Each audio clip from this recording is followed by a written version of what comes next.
Good afternoon. Thanks for joining us across the fence. I'm Keith Silva, in for Fran Stoddard. According to the latest Census of Agriculture, there are over 800 Vermont farms selling vegetables. The majority of those use high tunnels to extend the growing season. A high tunnel looks like a greenhouse, but there's no foundation. Crops grow directly in the ground. Like greenhouses, high tunnels create an environment which brings with it weeds and plant diseases.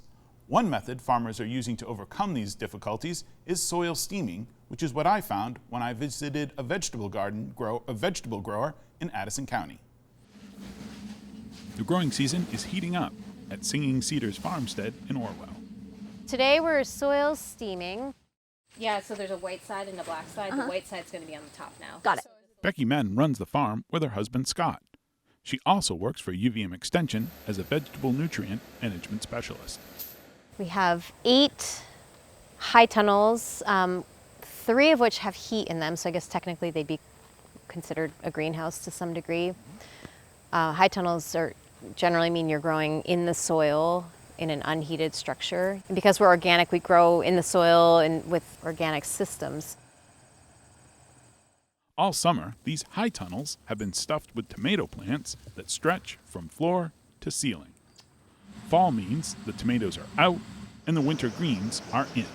The timeline for establishing winter greens, I think for a lot of farms, it's a pinch point in terms of labor. We're treading the line where we're still harvesting tomatoes and still gaining income on them, and then suddenly you're like, we got to get the greens in.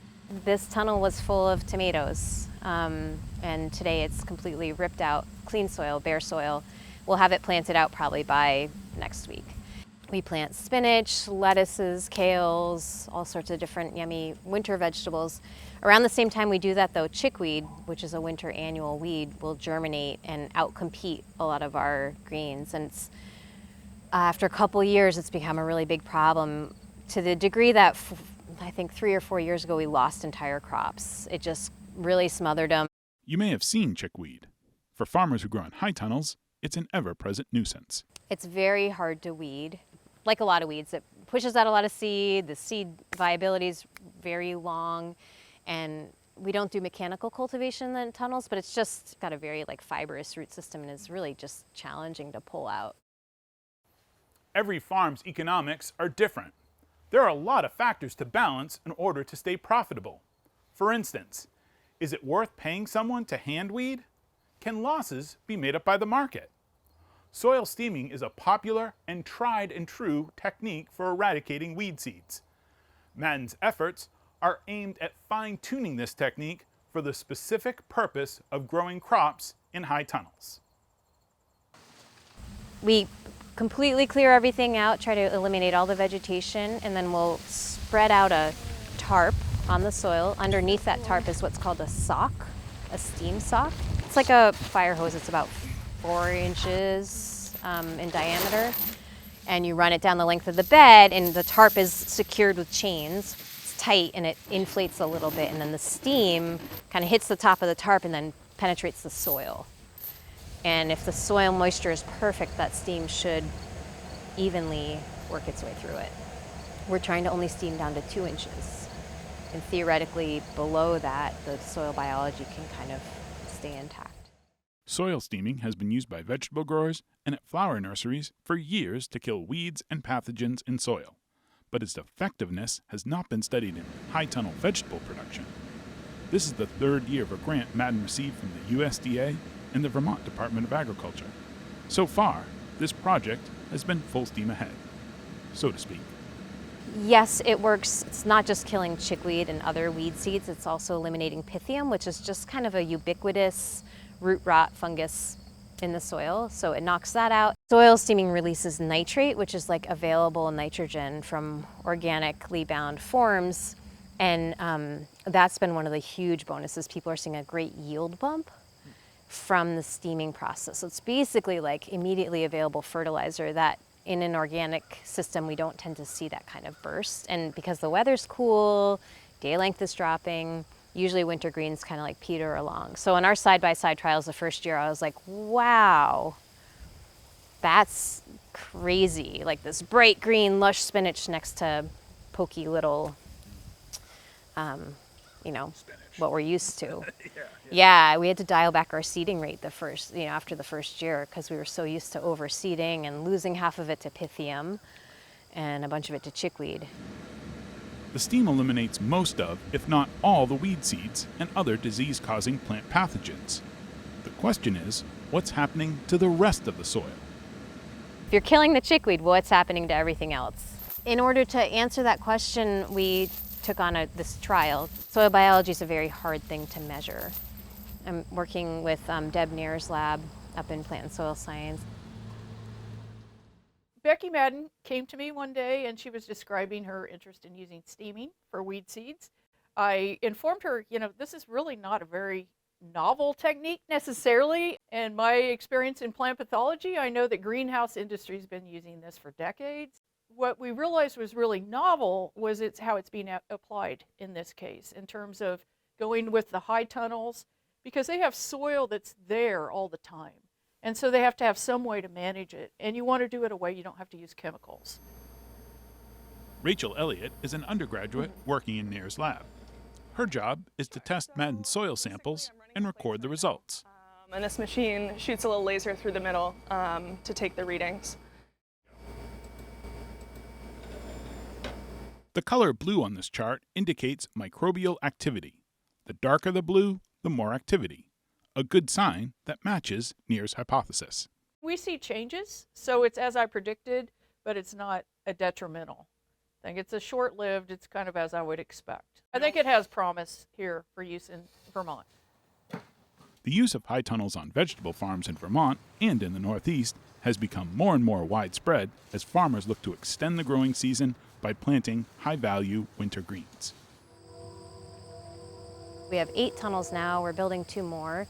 So as we scale up, we want to mechanize. And mechanize means having a more uniform stand and not having, if you're cutting by hand, you can work your way around weeds, but on a larger scale, that's something we're working our way towards. And so as this industry builds and the markets build, we need ways to kind of scale up. So we've created this environment in these tunnels. For my work with UVM Extension, I've spent a lot of time on high tunnel fertility, particularly for tomatoes, which is a summer crop, and it's all about boosting your nitrogen and potassium, which interestingly is exactly what chickweed thrives in. So we've created this ideal environment for it to really take off. To borrow a phrase, into each life a little rain, or in this case, steam, must fall. The cost of the equipment can be expensive, not to mention the cost of the fuel to run it. This is a $30,000 piece of equipment, not really feasible for most farms here, and you only use it a couple of days of the year. To put it in perspective, it takes about 55 gallons of fuel, diesel or kerosene, to do a 30 by 90 house. So one standard high tunnel. That's kind of more than we use on our farm all year here. We don't use a lot of fuel and tractors. And you multiply that out to, if we were to do all 8 tunnels, it becomes a little bit staggering. Think of soil steaming like applying fertilizer. We know fertilizer works, but what's the optimal amount to apply, and what's the best way to manage it? Despite her reservations about fuel cost, Madden likes the results she's seen. But she understands that each farm is different, and farmers have to weigh the financial and environmental costs for themselves.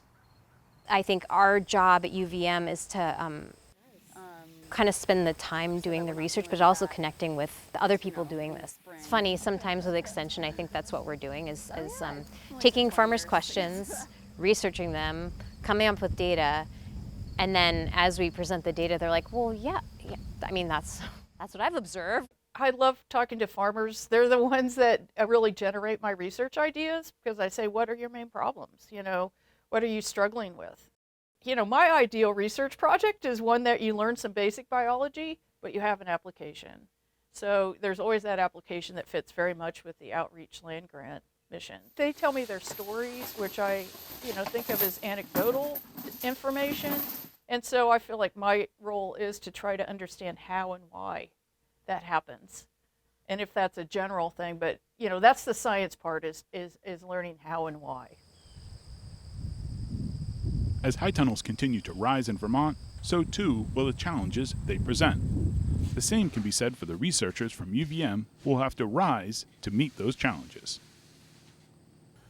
Joining me over Zoom is UVM Extension's vegetable and berry specialist, Vern Grubinger. Thanks for taking time to continue our conversation.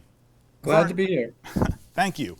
Of those 800 farms that I mentioned at the top, Vern, how many are using soil steaming in Vermont?